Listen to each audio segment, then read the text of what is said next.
Suppose आप एक company के अंदर वर्क कर रहे हैं, आपकी मंथली सेल हुई है 500 यूनिट्स एंड अब आप कैलकुलेट करना चाहते हैं कि अगर आपकी नेक्स्ट मंथ 600 यूनिट्स हो या 700, 800 या 900 यूनिट्स हो तो आपको कितना अमाउंट मिलेगा। तो उसके लिए एक्सेल के अंदर हमारे पास होता है what if analysis in data table, जिसका आप यूज कर सकते हैं एंड ईजिली इस डेटा को एक्सट्रैक्ट कर सकते हैं।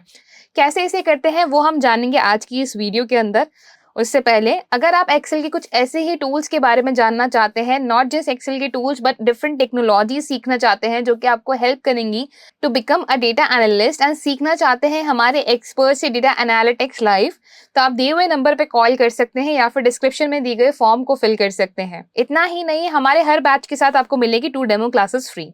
तो चलिए शुरू करते हैं। So hello everyone and a very warm welcome to WS cube tech. My name is Ayushi Jain and आज की इस वीडियो के अंदर हम बात करेंगे कि कैसे हम व्हाट इफ एनालिसिस का यूज कर सकते हैं विद डेटा टेबल्स। तो चलिए शुरू करते हैं। सबसे पहले यहाँ पे एक एग्जांपल के तौर पर शुरू करते हैं कि सेल्स हैं, जैसे कि मेरी एक मंथली सेल हुई है 500 यूनिट्स की, पर यूनिट की प्राइस है 55 रुपीज। ये एक मंथ का डेटा है।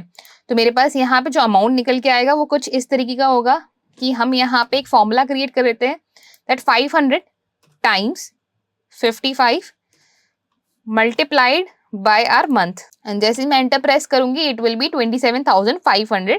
ये मेरा एक महीने की सेल का अमाउंट निकल के आया। बट व्हाट इफ मैंने 600 सेल करी होती या 700 सेल करी होती या 800 सेल करी होती, तो उस टाइम पे मेरा अमाउंट यहाँ पे क्या होता, ये अगर मैं जानना चाहती हूँ तो इसके लिए हम यहाँ पे व्हाट इफ एनालिसिस का यूज करेंगे। सो उसके लिए हमें यहाँ पे सिर्फ कुछ नहीं करना है, हम यहीं से फिल करना स्टार्ट करते हैं कि मैं यहाँ पे लिखती हूँ 500, 600, 700 एंड इस पैटर्न को अब हम यहाँ तक ड्रैग कर लेते हैं। लेट्स से मैं 1500 तक यहाँ पे इसे लेके चल लेती हूँ। यहाँ पे ऊपर मैं एक सेल रेफरेंस लेने वाली हूँ दैट इज इक्वल्स टू, यहाँ पे एज इट इज मैं इसी को ले लूंगी बिकॉज मुझे ये फॉर्मूला वापस लिखने की जरूरत नहीं है। तो इज इक्वल टू लेके मैंने यहाँ पे एक सेल रेफरेंस ले लिया है।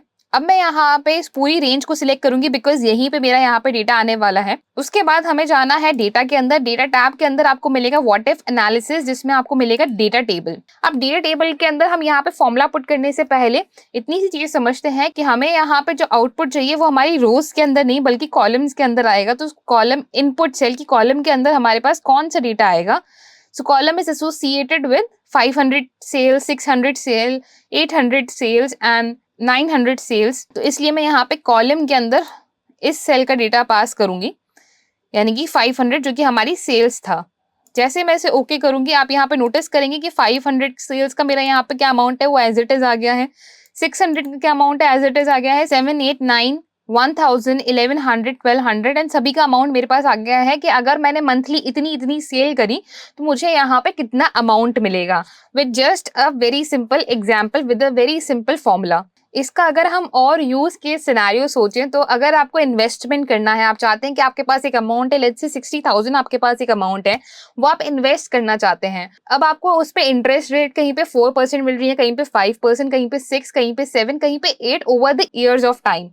ठीक है, तो अगर आप जानना चाहते हैं कि 4% पे आपको कितना अमाउंट यहाँ पे मिलेगा, 6% पे कितना मिलेगा, 7 पे कितना मिलेगा, 8 पे कितना मिलेगा, तो उसके लिए भी आप व्हाट इफ एनालिसिस के अंदर डेटा टेबल्स का यूज कर सकते हैं। नॉट जस्ट दिस, आप इसको ईयरली बेसिस पे भी एक्सटेंड कर सकते हैं। कैसे हम ईयरली बेसिस पे एक्सटेंड कर सकते हैं वो भी हम यहाँ पे देखते हैं कि मैं यहाँ पर चलूंगी डेटा टेबल्स 2 के अंदर।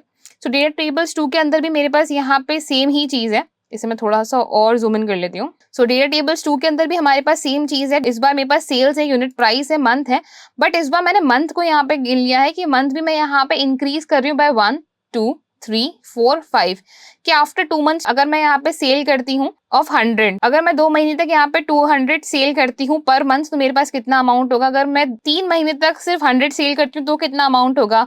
अगर मैं 3 महीने तक 700 सेल करती हूँ तो मेरे पास कितना अमाउंट होगा। तो ये हमें डेटा मिल जाएगा easily with this data table. उसके लिए हमें यहाँ पे कुछ नहीं करना। मैंने यहाँ पे 1, 2, 3, 4, 5 नंबर ऑफ मंथ्स इंक्रीज कर लिए हैं।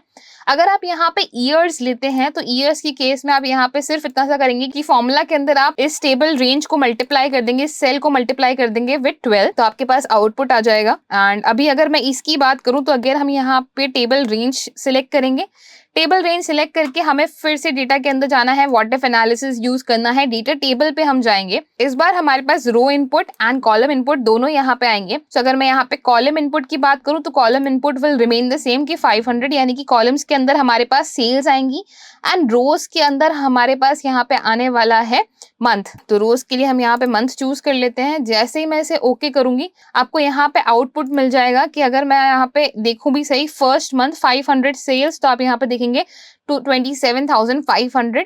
सिमिलरली आप यहाँ पे अगर 500 की सेल आपने की है 2 महीने तक तो उसका आपको मिलेगा 55,000। 3 महीने तक आपने 500 की सेल करी तो 82,500। सिमिलरली अगर आपने यहाँ पे 4 महीने तक 900 की सेल करी तो आपको मिलेगा 1,98,000। तो इस तरह से आपको इजीली यहाँ पे डेटा पता चल सकता है। नॉट जस्ट दिस, इसकी हेल्प से आप इजीली चार्ट भी क्रिएट कर सकते हैं। बस यहाँ पे हमें एक चीज का ध्यान रखना है कि जब भी आप डेटा टेबल क्रिएट करेंगे तो ऑन द कॉर्नर, ये जो कॉर्नर वाली आपकी सेल होगी इसके अंदर यहाँ पे फॉर्मूला होना चाहिए। यहाँ पे आपका सेल रेफरेंस हो या फॉर्मूला हो, जो भी इसको कैलकुलेट करके हमें आउटपुट दे रहा है। सेम गोज ओवर हियर कि अगर हम डेटा टेबल्स की बात करें तो अगर हम यहाँ पे इस रेंज को लेके हुए चल रहे हैं तो on the top on this side हमारे पास यहाँ पे एज इट इज फॉर्मूला हो, जो कि हमें थ्रू आउट द रेंज चाहिए। Also towards the end data tables का अगर आप ज़्यादा यूज़ करते हैं तो ये हमारे एक्सेल को थोड़ा सा स्लो कर सकते हैं। तो उस केस में आप यहाँ पे सिर्फ फॉर्मूलाज के अंदर जाएंगे एंड कैलकुलेशन ऑप्शन के अंदर आप डाल देंगे automatic except for data tables. तो डेटा टेबल्स के अंदर आप तभी जब यहाँ पे इस वैल्यू को रिफ्रेश करेंगे, सपोज आपने कुछ वैल्यू यहाँ पे चेंजेस करी और उसे आप रिफ्रेश करेंगे तभी ये कैलकुलेट करेंगे, अदरवाइज ये कैलकुलेट नहीं करेंगे। ये बेटर तब होगा जब आप बहुत सारी चीजों पे काम कर रहे हैं, आपके पास डेटा टेबल्स हैं, डेटा टेबल्स की वजह से आपका जो वर्क प्रोसेस है वो थोड़ा स्लो हो रहा है। सो आई होप गाइस कि व्हाट इफ एनालिसिस कैसे वर्क करता है विद डेटा टेबल्स ये क्लियर हो गया होगा इस वीडियो के अंदर। आई होप आपको ये वीडियो पसंद आई हो, एंड अगर ये वीडियो पसंद आई है तो जरूर लाइक शेयर एंड सब्सक्राइब करें, and for more such content stay tuned guys. Thank you.